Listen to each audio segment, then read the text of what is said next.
A gente vai falar sobre o cenário da pandemia agora e a atuação do IFRJ.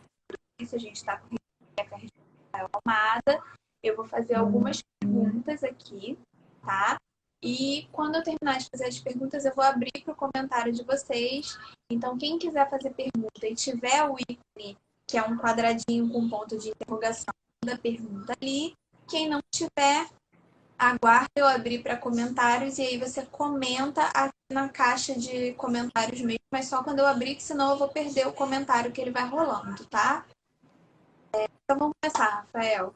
Voltando, vou retomar a primeira pergunta, né? Que assim que a pandemia do coronavírus começou a tomar forma como algo real, quais foram as primeiras medidas adotadas pelo IFRJ?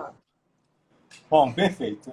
Agora, então, com a conexão melhor, vai ser mais fácil conseguir todo mundo me compreender. A gente, desde o início, né, no Instituto, a gente estava em reunião do Conselho Nacional dos Reitores dos Institutos Federais, e nessa reunião a gente recebeu informações do Ministério da Educação e do Ministério da Saúde, referente à questão da pandemia. Foi exatamente na quarta-feira, a reunião começa terça, quarta e quinta, e exatamente na quarta-feira a gente teve a informação, inclusive da OMS, declarando, né, a questão desse novo coronavírus como uma questão de uma pandemia mundial. Então, a primeira coisa que a gente fez foi analisar esses dados, né? A gente já tinha algumas suspeitas, né, que já tinha de alguns servidores, inclusive professores, com algumas suspeitas naquela semana, né, inclusive com alguns sintomas, e a gente não sabia, né, como é que era o comportamento desse vírus e como é que isso ia, né, expandir dentro da comunidade.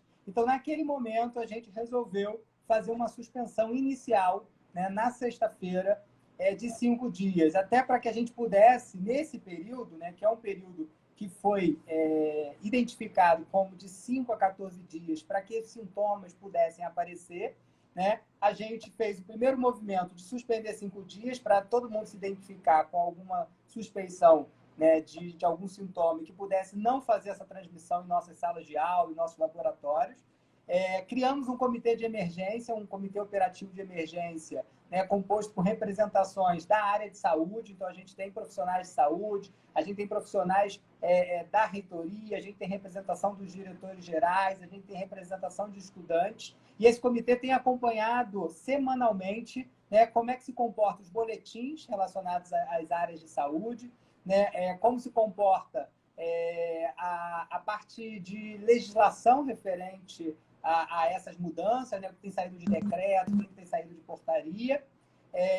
Criamos um protocolo de identificação dos sintomas, né? Então, nossa equipe de saúde, os nossos médicos, né, os nossos profissionais de saúde, todos se reuniram, produziram um protocolo que a gente disponibilizou para toda a comunidade. Então, assim, se os estudantes identificarem os sintomas, como ele faz, né, internamente, para não prejudicar ele dentro do processo do ensino. Fizemos isso também para os servidores, né? Temos feito materiais diversos, né, de ações relacionadas a como se alimentar melhor. A gente liberou um manual de nutrição pela equipe da saúde, né? Criamos manuais referentes a atividades físicas para que todos também pudessem, servidores e estudantes, pudessem não perder a qualidade de vida nesse momento, né? Geramos semanalmente a reunião do comitê operativo e iniciamos também algumas atividades para ajudar nesse período da pandemia. Então, a gente começou a produzir álcool, solução alcoólica, né, de álcool para asepsia. Então, a gente já tem 8 campos produzindo isso, mas a gente vai falar depois mais para frente. Começamos a produzir máscara, né, usando a nossa equipe de pesquisa e de extensão. Então, a gente está produzindo máscara e algumas iniciativas que estão surgindo, como, por exemplo, surgiu de alguns alunos do nosso curso de Engenharia Paulo de Fronten, que produziram um aplicativo que está sendo disponibilizado para os comerciantes também dessas cidades do interior, que pudessem também não perder, ter um impacto maior, que acaba também impactando os nossos alunos e os nossos servidores. Então, de forma geral, essas foram as primeiras iniciativas que a gente produziu. Acho que você já falou um pouco, né? Mas a gente pode destacar, então, que as principais atitudes aí tomadas pelo IFRJ para combater a propagação do vírus, né? Quais foram? Foi a fabricação de álcool, produção de EPI? Fala um pouco mais sobre essas medidas para a gente. Claro. Na verdade, assim, os nossos cursos, né, para quem não conhece a amplitude dos nossos cursos, a gente tem cursos das mais diferentes áreas, né? E dentre eles a química e a farmácia. Então, a gente achou que nesse momento seria importante, né, que a gente pudesse seguir os protocolos, né, de produção de solução alcoólica para asepsia e começamos a fazer protocolos para isso, né? Então, unimos principalmente o pessoal da química, da farmácia e até da biologia também estão ajudando a gente. E a gente conseguiu criar esses protocolos, criamos metodologia, seguimos a OMS, seguimos a farmacopeia, o formulário da farmacopeia brasileira e passamos a produzir seguindo todos os cuidados, né, de prevenção, de evitar aglomeração. Recebemos doações de empresas de álcool concentrado que a gente pudesse diluir. E hoje a gente tem conseguido atender uma produção bem elevada, já chegamos quase a 5 mil litros, mais de 5 mil litros a gente já conseguiu produzir, né, entre álcool glicerinado, álcool gel e solução para superfície, para asepsia. Estamos distribuindo para alguns servidores e estudantes, né? Estamos distribuindo para as unidades de saúde, estamos distribuindo para instituições públicas e para comunidades, associação de moradores, né? Então, assim, tem sido um trabalho muito gratificante para esses servidores que estão envolvidos, né? E eu, como sou da química também, acabei me envolvendo também, fui para o laboratório ajudar a produzir e foi um retorno muito bom para o laboratório que eu acho que a gente está fazendo primeiramente esse papel para reduzir essa questão que vai impactar todos nós, né? Sim, você comentou que a gente produziu já mais de 5 mil litros, né, de álcool dividido entre glicerinado e líquido para limpeza de superfície. Quais os campi que estão participando dessa ação? São 8 campos, né? A gente já teve produção em Arraial do Cabo, no Rio de Janeiro, Realengo, Duque de Caxias, Nilópolis, Paracambi e acho que eu esqueci de um, São Gonçalo. Não esquece de São Gonçalo, Rita. Pô, ela festa um pouco. Gosto muito de São Gonçalo, e quais as principais dificuldades que a gente está encontrando em manter a produção de álcool? Na verdade, assim, inicialmente o problema maior era o frasco, né? Qual era o frasco para distribuir? Porque a gente não tem uma farmácia-escola constituída. Então, a gente começou a ter dificuldade dos insumos, né? A reitoria fez um investimento, porque a gente, naquele primeiro momento, né, que a gente começou a financiar o projeto da produção do álcool, a nossa ideia é que a gente não ficasse tanto tempo com a suspensão do calendário, né? A gente imaginou que a gente pudesse voltar. E aí, quando a gente fez esse movimento, até era para preservar os nossos estudantes. Eu acho que isso é o mais importante. Assim, essa produção, a gente hoje também, além dessa produção de algo que a gente está fazendo com esse papel social da universidade, do Instituto Federal, a gente também está fazendo todos os procedimentos para o retorno. Né? Porque, assim, independente da gente estar com o calendário suspenso, que é uma grande preocupação de todos os estudantes e servidores, a gente precisa entender que a gente precisa se programar para esse retorno. Né? Não vai ser um retorno fácil, né? Vai ser um retorno onde a gente vai ter que ter uma nova forma de se relacionar, né? De pensar os espaços, criar mecanismos de terem melhor espaço entre os estudantes. Né? A gente precisa criar as condições, então a gente tem tentado, no âmbito da reitoria, fazer um investimento em asepsia dos novos locais, melhorando os produtos utilizados, álcool e sabão e etc. Tudo aquilo que a gente precisa para lavar a mão e para fazer asepsia.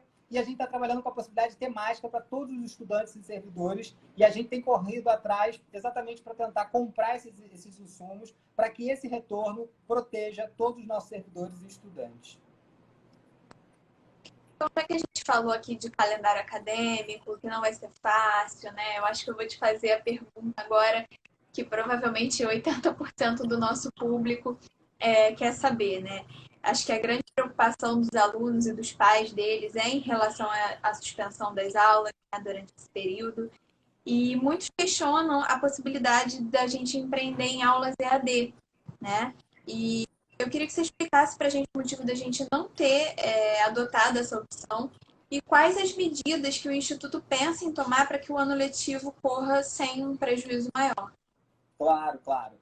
Na verdade, assim, a suspensão do calendário, ela foi inevitável, né? No sentido de contribuir com o distanciamento social.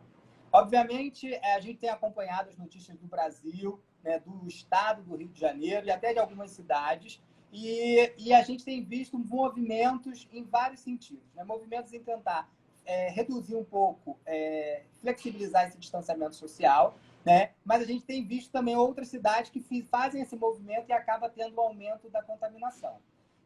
Mais do que fazer a discussão da saúde pública e das ações, eu acho que a gente tem que pensar em estratégias para esse retorno.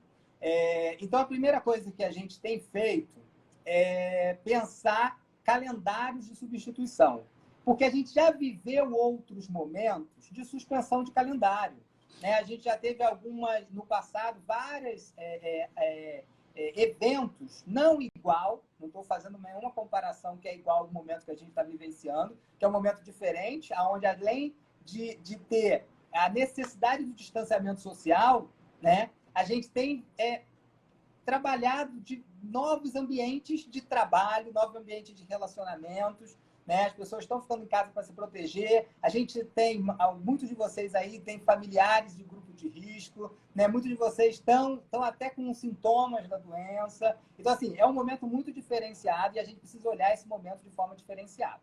Mas o que a reitoria está tentando garantir, né? As suas pró-reitorias e toda a sua equipe, e alinhado muito com os campos e com os conselhos referentes, é tentar garantir um planejamento de retorno. A gente não está parado nesse momento. A gente fez suspensão de calendário, mas as atividades todas estão correndo no sentido de pensar planejamentos para que esse retorno seja amenizado. Então, já fizemos cenários de alguns calendários de retorno para que ninguém tenha perda de semestre, ninguém tenha perda de ano. Obviamente, vai ter um atraso, né, porque isso vai ser o impacto. A gente já está um mês e quase, vamos chegar a quase 2 meses, né, com a suspensão do calendário. Né? Pelos nossos cálculos, a gente consegue naturalmente repor isso, atrasando um pouco, mas criando um mecanismo que a gente não perca a qualidade do processo formativo. Então, a gente tem feito todo esse planejamento. Né? Então, primeiro, criando as condições para que vocês voltem com segurança. Né? Então, a gente tem feito isso.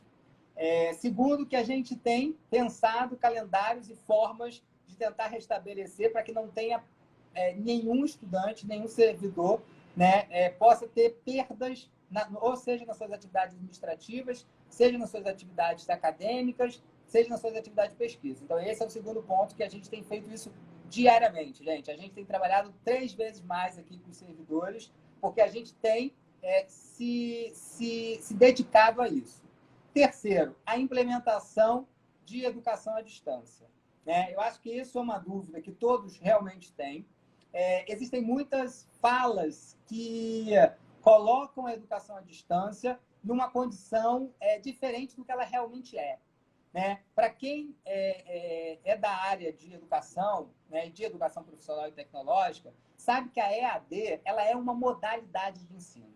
Né? O Instituto Federal do Rio de Janeiro ele defende a EAD com todas as possibilidades que a EAD permite. Né? Permite aquele trabalhador que não tem possibilidade de se deslocar, permite aquele estudante, né, que tem uma facilidade de aprendizado com ferramentas tecnológicas, permite que você possa fazer estudos, né, em outros estados, em outras regiões, sem o devido deslocamento. Então, a gente defende muito a EAD, tanto é que desde 2015 a gente começou a construir uma diretoria de educação à distância. Nos últimos 2 anos, a gente fortaleceu essa diretoria. A gente já fornece cursos, né, de capacitação, que eu vou falar mais um pouquinho na frente. Mas, basicamente, o que a gente tem feito?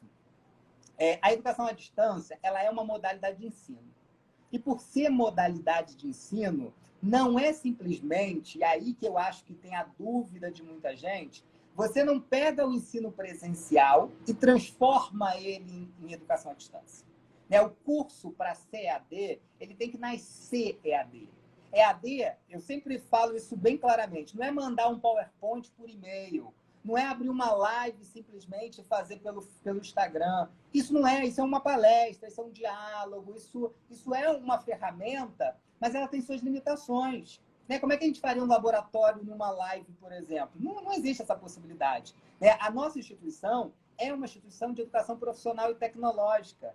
As nossas aulas, né, diferente de algumas outras instituições, elas não são 100% teóricas, né? Elas têm experiências práticas, ela tem as atividades integradas ao ensino médio. Então, assim, a EAD, ela não pode ser a transformação direta do presencial para o à distância. Ele tem que ser uma metodologia que pense a formação, pense o curso todo por EAD. Tanto é que alguns cursos que a gente conhece, né, quem ali, por exemplo, está assistindo a gente, sabe que no estado do Rio de Janeiro, a gente tem o CEDERJ, por exemplo. O CEDERJ é uma educação à distância, né? Os cursos são 100% à distância. Mas como é que funciona a EAD do CEDERJ? Tem polos. Por quê? Porque aquela pessoa que não tem a tecnologia em casa, não tem um computador que possa usar, aquela pessoa que não tem uma internet, né? Eu tive dificuldade aqui com a internet, eu tive que mudar de plano, tentar... A prova real de que a internet dificuldade. não funciona sempre, né, Heitor? Exatamente, a internet não funciona sempre. Então, assim, como é que faz uma instituição que é 100% EAD? Estou pegando uma 100% EAD. Ela tem os polos. E os polos têm o quê? Laboratórios que você possa acessar. Só que nesse momento não existe isso. Como é que você vai acessar um polo presencial para fazer? Se a gente liberar nos nossos campos, por exemplo, os laboratórios, vai continuar tendo aglomeração, vai continuar tendo a contaminação. Então, a EAD, ela tem os ambientes presenciais que você pode frequentar. Ela depende muito da tecnologia e da internet para que você possa fazer a formação, né? Você precisa ter um curso que é concebido, que pense fóruns de discussão, que pense aulas expositivas, né? Que pense até, como o próprio aqui no estado do Rio de Janeiro, aulas que eles chamam de semipresencial. São aulas que eles têm que fazer no laboratório, por exemplo. Então, assim, isso tudo é pensado, isso tudo é construído. A gente tem curso EAD? Temos. Temos 2 cursos EADs. Eles são 100% EADs, são pensados na forma EAD. Agora, quando a gente está falando, e aí, por isso que eu estou tentando explicar mais detalhado aí para todo mundo entender, então, isso é educação à distância. O que a gente está falando, que a gente é favorável nesse momento e que é possível, é transformar o ensino presencial, né, que ocorre na sala de aula, que ele possa ter atividades que possam ser de forma remota. Né? Como pode no presencial. Nas minhas aulas, eu sempre, meus alunos aí que estão assistindo, que já tiveram aula comigo, eu usava as ferramentas como o WhatsApp, usava aplicativos que você possa mandar questões para serem resolvidas. Ou seja, essas atividades remotas, elas podem acontecer. E é o que a gente, desde o início, tem defendido. A gente tem defendido que os professores possam, em diálogo com os estudantes, né, em diálogo com as turmas, construir atividades remotas que possam complementar a formação. Mas isso não representa a transformação para o EAD. Quando eu vejo algumas pessoas falando assim, não, porque, sei lá, o governo do estado transformou, uma escola tal transformou, na verdade, essas escolas elas não transformaram o ensino em EAD. Elas transformaram as atividades que seriam presenciais, elas passaram a dar uma ênfase maior e uma carga maior nas atividades remotas. Né? E isso a gente defende. Então, eu espero aí ter esclarecido para todo mundo entender que a gente não é contra a EAD, a gente tem pensado na possibilidade, mas a gente reforça que nesse momento, né, que ainda permite que a gente possa não ter suspensão de nada, de calendário, nem de semestre, não, suspensão de calendário sim, mas não suspensão de semestre, a gente está pensando nas possibilidades de formalizar e cada vez potencializar as atividades remotas. Tá, ok. Eu vou passar agora para uma pergunta sobre as estudantes, mas acredito que nos comentários e nas dúvidas das pessoas a gente vai acabar fatalmente voltando ao EAD e aí a alternativas para o calendário acadêmico, né? E aí a gente vai poder falar um pouco mais sobre isso também. Mas para falar um pouco sobre a assistência estudantil, né? Então, aos estudantes que recebem auxílios, né? O IFRJ criou aí um auxílio emergencial. Você pode explicar um pouco mais sobre esse recurso para os nossos ouvintes, falar em que consiste esse auxílio? Se está substituindo, se está agregando? Fala um pouco mais sobre isso para a gente. Claro, claro. Olha só, a gente tem dentro do nosso instituto o programa de assistência estudantil, né? Que a gente chama de PAE, alguns chamam de PAE, né? Esse programa de assistência estudantil, ele envolve diversos auxílios, né? Auxílio transporte, auxílio material didático, auxílio moradia, né? E dependendo do perfil do nosso estudante, ele tem direito, através de um processo seletivo, né? De uma avaliação socioeconômica, ele tem um direcionamento para aquele auxílio que ele teria direito para garantir a permanência desse estudante na nossa instituição. Alguns auxílios, nesse momento, eles não têm necessidade em si de terem, né? Como o transporte, por exemplo. Se a gente não está indo para a escola, não tem direito a transporte. Mas existem pessoas que dependem desses auxílios, né, para se manter, inclusive, em atividades remotas. Então, o que a gente fez? A gente, para ter um movimento de manter a assistência estudantil sem gerar essa evasão, né, dos estudantes, a gente criou o auxílio emergencial. Então, foi estudado, foi dialogado com todos os envolvidos, profissionais envolvidos na área de assistência estudantil, e a gente resolveu criar esse auxílio emergencial para aqueles estudantes que estão em poucas condições de manutenção, de manutenção das suas atividades, poderem manter suas atividades dentro do Instituto. É importante a gente dizer, né, isso está muito claro, que as atividades de extensão, as atividades de pesquisa, elas continuam a acontecer de forma remota, né? A gente só suspendeu as atividades letivas, né? Por que suspendeu as atividades letivas, né? Aí alguém vai perguntar, não, a extensão continuou, pesquisa continuou, por que a sala de aula não continuou? Porque a sala de aula é a única atividade que garante uma transmissão, uma contaminação maior do vírus, porque você vai ter um contato muito próximo, né? Então, a gente tem tentado evitar esse contato muito próximo. Então, assim, as próprias atividades de pesquisa e extensão que tem aglomeração, elas não estão acontecendo. Agora, aquela busca de produção de um material, produção de um vídeo. A gente criou uma campanha junto com a comunicação, que é o FRJ na Rede, onde os nossos estudantes bolsistas, né, projetos de extensão, projetos de pesquisa, projetos de núcleos, né, afirmativos, todos esses, a gente tem hoje participado de atividades de forma remota. Então, esse auxílio ele é extremamente importante, a gente tem avançado em vários campos, eu acho que praticamente todos já iniciaram o processo para pagamento. Esse auxílio vai ajudar a manter os nossos estudantes, né? E vai ser uma ferramenta importante na continuidade desse vínculo desse estudante com o nosso instituto. A gente não quer perder vocês, estudantes, e sabe o quanto é importante para vocês esse auxílio. Então, por isso que a gente criou o embasamento jurídico, porque também é isso, né? Na verdade, a gente não pode fazer um pagamento, né, sem embasamento jurídico, sem ter as normativas. Então, assim, a gente tem acompanhado muito a evolução de todas essas normativas. Então, às vezes, os estudantes falam assim, mas ainda não saiu, está demorando, eu não estou conseguindo. Mas é exatamente porque a gente precisa criar, né, todo esse arcabouço jurídico para que a gente tenha a possibilidade de fazer sem nenhum problema para a instituição e para os nossos estudantes. Bom, eu vou dar uma olhada aqui então, Rafael. Eu vou abrir para as perguntas, tá? Vou dar uma olhada aqui na caixa de comentários, ver se tem alguma.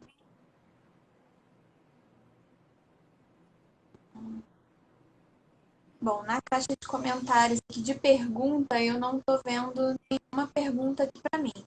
Sim, então, vamos tentar dar uma olhada nas perguntas que estão sendo postas direto na barra de comentários, tá? Claro. Eu não sei fazer isso, você sabe fazer isso. Vamos ver então. Tá, deixa eu dar uma olhada aqui. Realmente é um pouco difícil, tá, gente? Peço desculpas. Essa parte dos comentários sobe muito rápido a pergunta de vocês, claro. Então eu consigo ver todas as perguntas. Enquanto você vai vendo aí, eu vou falar só mais uma coisa aqui que eu acho importante. Eu acho que o mais interessante de todos vocês que estão assistindo aí essa live, né, que tá acompanhando essas questões todas referentes à pandemia, a gente está fazendo um trabalho muito sério aqui na reitoria de preservação da vida de todo mundo, né?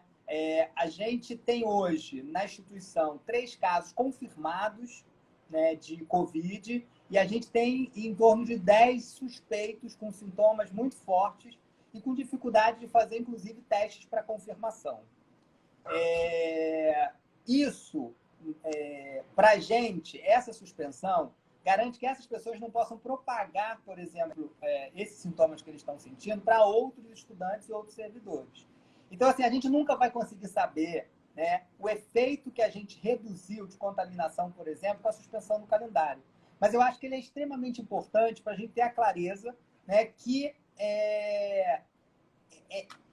essa suspensão ela vai reduzir, sim, principalmente a contaminação na nossa comunidade. Então, assim, eu espero... é que a gente nunca vai conseguir saber, mas como a gente fez logo no início, e a gente foi a primeira instituição a fazer, né, teve gente que até não entendeu na quinta-feira, né, por que a gente tinha feito, mas a gente tinha dados muito surpreendentes dessa evolução da curva de contaminação.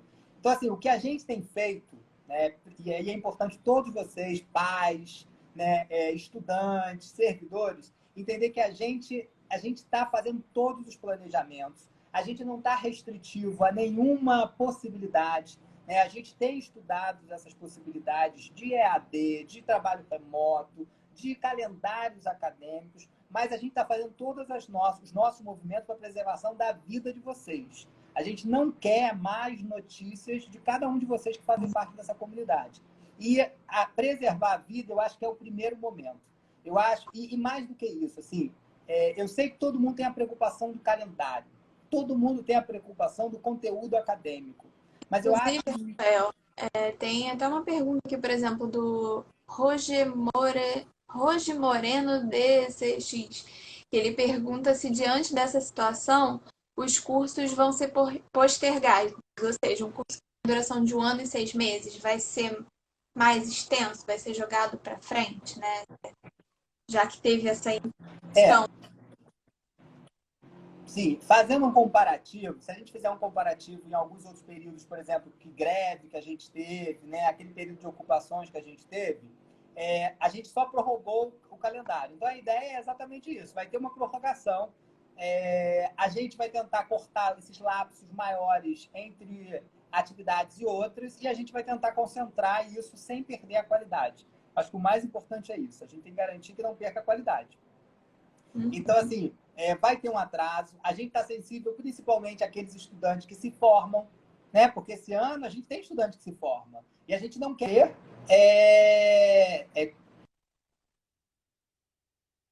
ligações. Possam ter problemas de não se formar. Então, assim, quero que você, estudante que está se formando esse ano, esse semestre ou no próximo semestre, fique tranquilo, porque a instituição está pensando também em ferramentas, inclusive, de garantir a formação de vocês ainda esse ano.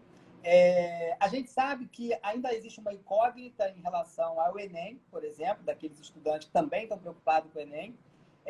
A gente tem acompanhado essas discussões, né? Favoravelmente, a gente entende que, independente de qualquer coisa, a gente entende que esse Enem ele deveria sim ser postergado, né? Não faz sentido, com toda a situação que a gente vive no país, ele ser mantido. Então, a gente tem pedido muito ao Ministério da Educação essa sensibilidade, de tentar prorrogar um pouco essas provas. E aí a gente vai tentar se adaptar também para que não tenha prejuízo para cada um dos estudantes, né? A gente perguntou também, Rafael, sobre o trancamento das matrículas, né, que o IFRJ disponibilizou. Tem gente perguntando se vai ser obrigatório esse trancamento. Acho que é legal você falar um pouco sobre essa questão também, para esclarecer, né? Sim, claro. Na verdade, o que vocês precisam? O calendário acadêmico, ele é um calendário aprovado, né, pelo Conselho Superior, e ele tem todo etapas do calendário, férias, né, período de provas, os bimestres, o semestre inteiro, o ano. E alguns estudantes, né, principalmente na graduação, eles têm o problema relacionado à disciplina que eles pegam, né, qual disciplina que eles pegam. Então, muitos dos estudantes pediram a possibilidade daquele período de trancamento, né, que já passou, né, já tinha acabado, que ele pudesse ser aberto. Então, assim, não é obrigado a fazer trancamento, seja de curso técnico, seja de curso superior ou de disciplina. Não é obrigado. O que a gente fez é permitir que esse calendário ficasse mais ampliado e pudesse atender você, que por qualquer motivo que seja, né, que esteja sendo impactado pela pandemia, você possa ter a liberdade de querer cancelar ou não querer cancelar. Então, na verdade, assim, é mais uma ferramenta que a gente criou para facilitar os nossos estudantes. Então, assim, não estamos cancelando o semestre, não estamos obrigando o trancamento ou cancelamento, estamos criando a possibilidade para aqueles que têm alguma dificuldade referente à pandemia, possa sim fazer essa suspensão. Né? Isso está alinhado com todos os campos e alinhado com todas as secretarias acadêmicas. Ok. O não sei, desculpa, a foto é de um meme. Vilustosa 10 tá perguntando como vai ficar para quem vai estudar no segundo semestre no IFRJ. Repete só o início. Como é que vai ficar para quem vai estudar no segundo semestre, né? Quem começaria a aula no segundo semestre. A gente tem uma previsão de como isso vai ficar? Então, possivelmente a gente vai começar o segundo semestre. Talvez não comece naquela data inicial planejada. Talvez tenha um atraso aí de alguns meses, mas a gente vai receber esse estudante que passou, que vai estar aprovado aí para o segundo semestre. A gente tem discutido muito também a entrada dos novos estudantes no segundo semestre, né? Porque pelo nosso calendário já aconteceria muito próximo agora. A gente vai tentar dar uma postergada também. E eu acho que o mais interessante, gente, assim, fiquem muito tranquilos que a gente está fazendo todo um planejamento. Quando vocês voltarem, a gente vai tentar garantir a segurança de vocês nesses espaços e a gente vai garantir que esses calendários sejam cumpridos. Né? Eu acho que nossos estudantes estão muito sensíveis, os nossos professores estão muito sensíveis à compreensão da importância da gente garantir que o complemento da formação total e completa de vocês. Sobre a questão do álcool gel, Rafael, tem aluno perguntando que se ele tem dificuldade financeira e o campus fornece o álcool gel, se ele pode efetuar a retirada no campus. Que a gente falou de doar, né, para outras entidades. Sim. Esse aluno pode retirar? Sim, na verdade, assim, a gente está evitando aglomeração. A gente não quer que todo mundo apareça evitando aglomeração. Então, a gente tem concentrado algumas distribuições para associações, para grupamentos. Então, assim, a gente podia tentar viabilizar quais são esses servidores que têm interesse, né? Podem mandar e-mails para o Instituto e a gente possa criar mecanismos de verificar qual é o campus dele, né? Eu falei os campos que estão produzindo, cada campus tem um coordenador. A gente podia até disponibilizar, Dani, no site os e-mails desses coordenadores, porque aí cada um pode procurar os coordenadores e tentar alinhar melhor essa distribuição, porque a gente não adianta nada a gente distribuir o álcool e gerar aglomerações que possam gerar problemas. Então, a gente tem trabalhado muito para evitar isso. Mas, assim, a gente está produzindo para a sociedade. Assim, é um investimento. Inicialmente, foi um investimento da reitoria. Né? Hoje, a gente conta com uma rede de parceiros que tem ajudado nessa produção. Mas o objetivo nosso é tentar amenizar aí as dificuldades que as pessoas estão tendo com a compra, inclusive, do álcool. Então, acho que vale, sim, a gente pegar o contato dos coordenadores e fazer um site para a gente poder disponibilizar para as pessoas fazerem esse contato, né? Acho uma boa ideia, sim, tá?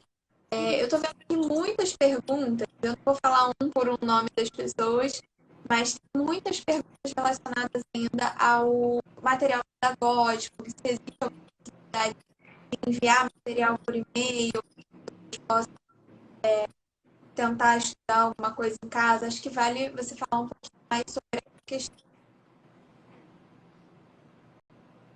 Eu não entendi.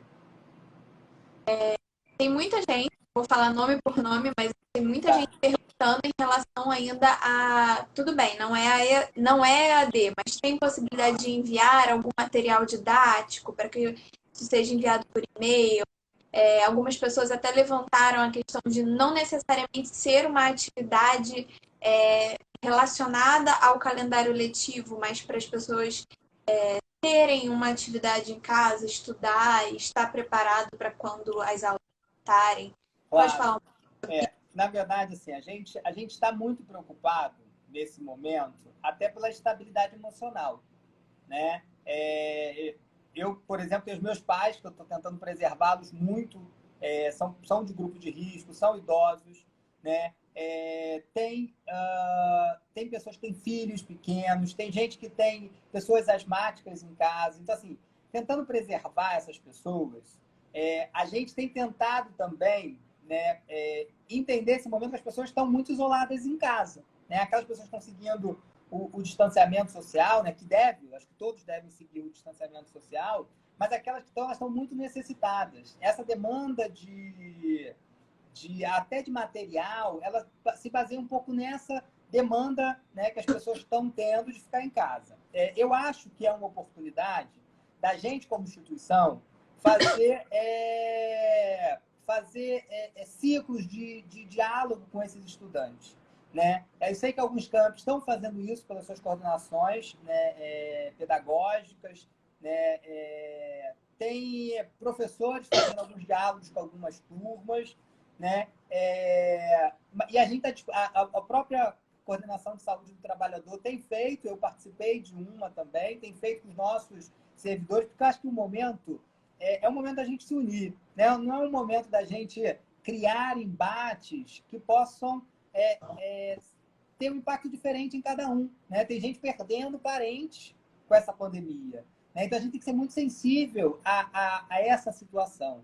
Então, assim, existem sim campos, eu não sei se todos, e aí possivelmente todos que estão aqui assistindo sabem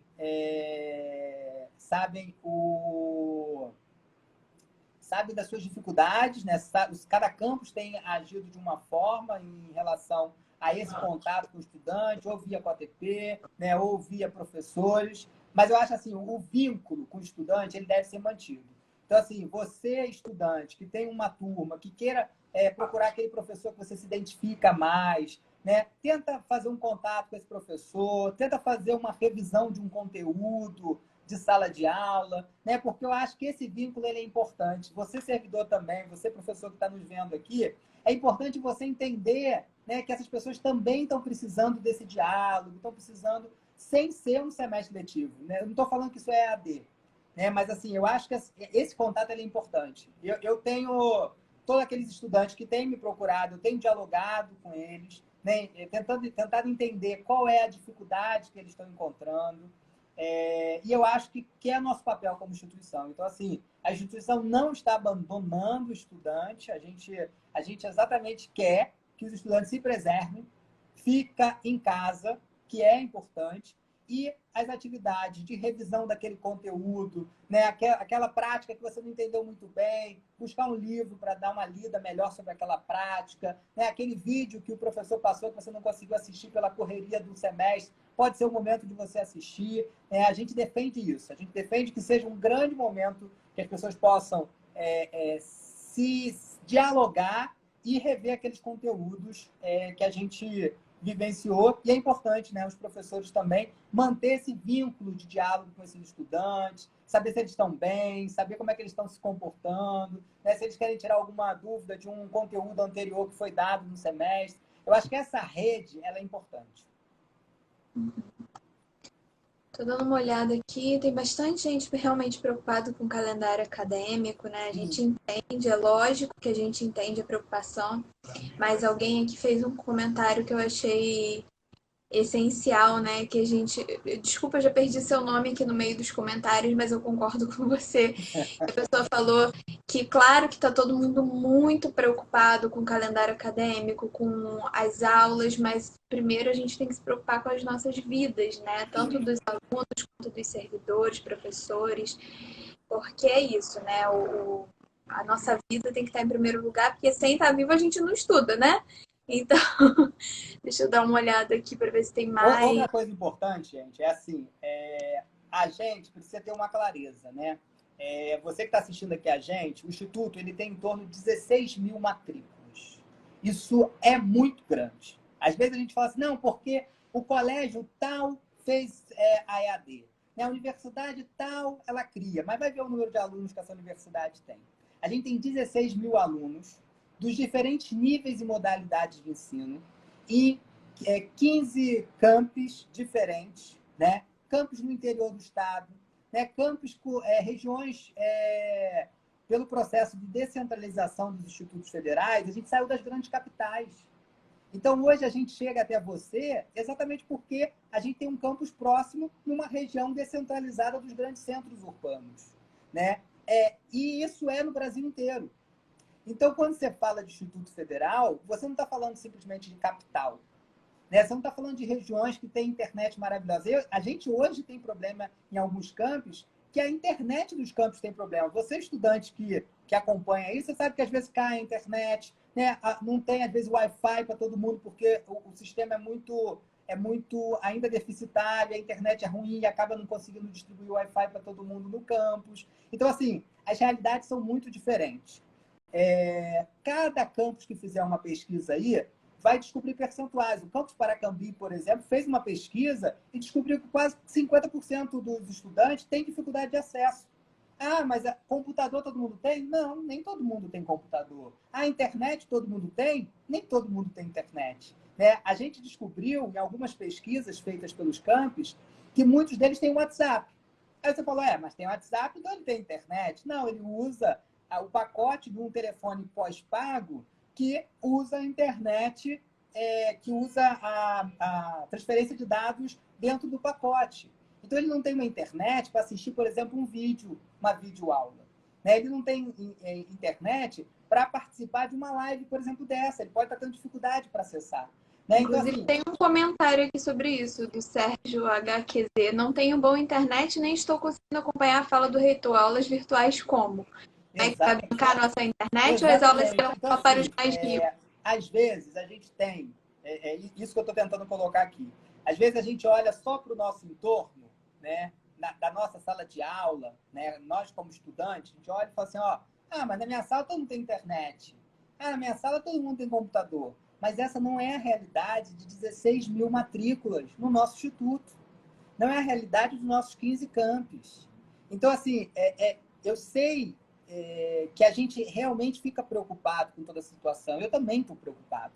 Eu estou preocupado porque a gente tem várias ações para caminhar no Instituto e a gente tem 16 mil vidas, mais 2 mil servidores, ou seja, a gente tem 18 mil vidas que a gente precisa preservar. E a gente tem que fazer tudo com muita calma. Fiquem tranquilos, porque ainda esse número de dias parados, eles não conseguem impactar em cancelamento de semestre, de nada. Ele não ainda impacta. A gente consegue. A gente já viveu outros momentos que a gente consegue repor este calendário. O que a gente tem que tentar é evitar se contaminar, porque não adianta nada se você se contaminar. Se você sair de casa e se contaminar, você vai poder voltar. Então, não adianta querer sair nesse momento. Eu acho que um conselho que eu daria para todos vocês, né, estudantes e os professores, seria rever conteúdos do que a gente teve nesse primeiro semestre agora. Né? Estudar melhor esses conteúdos, rever os materiais. Né? Eu acho que isso vai ser o grande momento para a gente fazer durante essa pandemia. Mas a reitoria, mesmo entendendo, né, essa dificuldade de internet, ela pensa em todas as possibilidades. Então, a gente tem estudado todas as possibilidades, gente. Se a gente ainda não implementou, é porque a gente garante, né, que ainda não tem condições de atender, né, esse percentual. Às vezes eu vejo até os números curiosos. Eu vi uma pessoa que falou assim, não, mas só 10% não tem internet. De onde vai prejudicar os 90%. Eu só queria saber de onde a pessoa tirou esse número. Tiraram os números. Eu vejo, às vezes, os números aí. E aí falaram o número, dá 10%. Mas vale a pena a gente prejudicar totalmente esses 10%, que de 16 mil pessoas é muita coisa?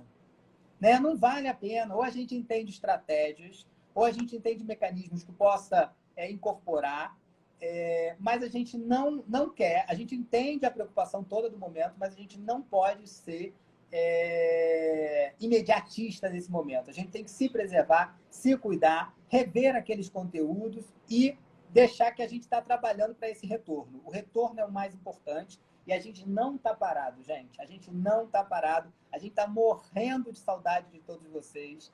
Eu estou morrendo de saudade de ver novamente as pessoas. Eu sou uma pessoa que eu gosto de abraçar, gosto de conversar com os estudantes. E eu confesso que eu estou com uma saudade imensa disso. Né? Ficar em casa aqui é muito triste. Ficar vendo tanta notícia ruim que a gente recebe aí pela internet é muito chato e é muito triste. Mas a gente vai superar e a gente vai fortalecer. Eu acho que a gente vai vir mais fortalecido, a gente vai vir mais respeitando, né, e valorizando a presença do outro. Com certeza. É até engraçado, né? Porque eu acho que tá todo mundo um pouco cansado de ficar em casa. A gente sabe da importância, mas tá todo mundo morrendo de saudade, todo mundo querendo abraçar os seus colegas de trabalho, colegas de estudo, né? Eu acho que às vezes a gente, enquanto jornalista, a gente evita de emitir opinião, né? Porque não é nosso trabalho emitir opinião, nosso trabalho transmitir o fato, né? A opinião a gente emite em coluna, né? Mas eu acho que as pessoas ficam. Claro, eu também já fui estudante, eu também já fui muito preocupada com os meus estudos. Lógico que eu ia morrer de medo de ter algum problema em relação a perder o ano, e eu acho que não é o caso aqui. Você já deixou bem claro que o IFRJ está tomando todos os planejamentos, está fazendo tudo o que pode para que isso não aconteça, né? E que as aulas sejam repostas da melhor maneira possível. Mas eu acho que é muito importante as pessoas se solidarizarem e começarem a entender que não é só para você e para a sua realidade. Né? Nós temos servidores idosos, professores, gente que tem filhos, que tem netos, que tem família, os estudantes também têm família. Não, e a dificuldade também, né, Daniela? Assim, eu conheço casos, né, de pessoas que têm um computador para 4 pessoas na família, na casa. Aí um filho está fazendo um trabalho, o pai tem que trabalhar, a mãe tem que trabalhar. Como é que faz isso, né? A gente precisa ter essa sensibilidade, né? Eu vou dar um exemplo aqui. A gente tem o Conselho Superior, né, que é o conselho máximo da instituição. O Conselho Superior, a gente decidiu que a gente iria se reunir toda semana. A gente está se reunindo toda semana, exatamente também para fazer essas avaliações do andamento. Eu tenho alguns alunos que estão tendo muitas dificuldades.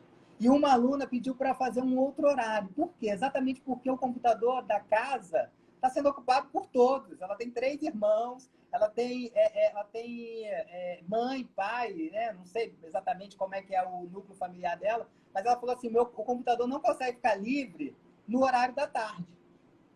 Eu teria que fazer ou 8 da noite ou 8 da manhã. Só para você entender também que são muitos casos e especificidades. Queria muito que todos os estudantes tivessem acesso à internet.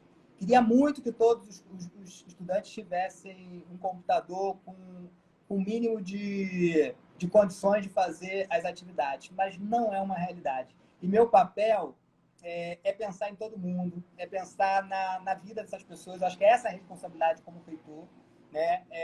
Tem sido momentos muito difíceis, não vou confessar, né? Pensar ouvir todo mundo e pensar nessas melhores formas de conseguir atender e amenizar esse sofrimento de todo mundo, eu acho que é o nosso papel. Então, assim, a gente tem trabalhado muito, fiquem certos disso e eu tenho certeza que vai dar tudo certo. A gente vai voltar, eu não sei quando, mas a gente vai voltar. E a gente vai voltar e vai refletir sobre esse período e ver o quanto a gente evoluiu e o quanto a gente precisa valorizar os momentos que a gente tem juntos, né? Eu acho que é um pouco isso.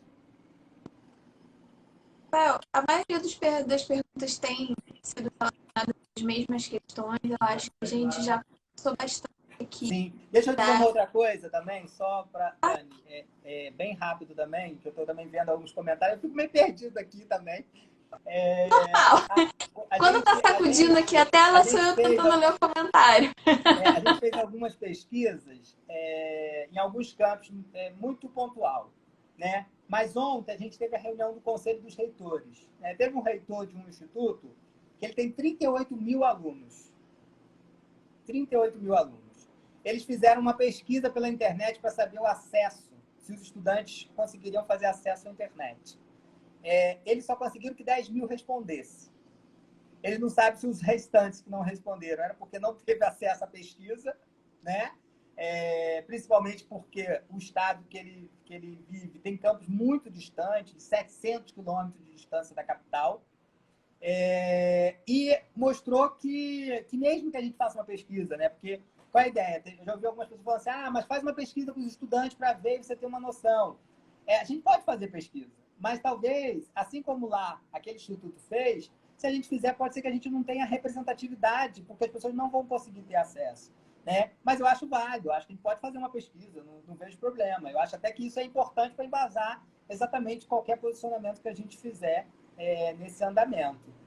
O que a gente precisa fazer é educação com responsabilidade. Eu acho que é isso mesmo. Eu acho que é entender o outro e entender essa dinâmica que a gente tem.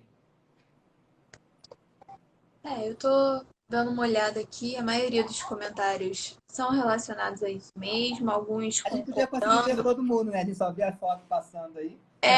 Eu tento ver também, mas é isso que eu falei, o comentário aqui na caixa de Não, e é comentários. muito importante. Por que a gente quis fazer essa live, né, Daniele? Porque, Ah, às vezes, as informações... A gente vive num momento, né, que as pessoas transmitem qualquer informação e fazem avaliações. o tempo da nossa live tá acabando. Vai aparecer aqui 20 segundos restantes, então acho que a gente tem que encerrar e pedir para as pessoas que ainda tiverem dúvidas deixarem nos comentários, nas redes sociais, mandar e-mail pra gente que a gente tenta responder na medida do possível.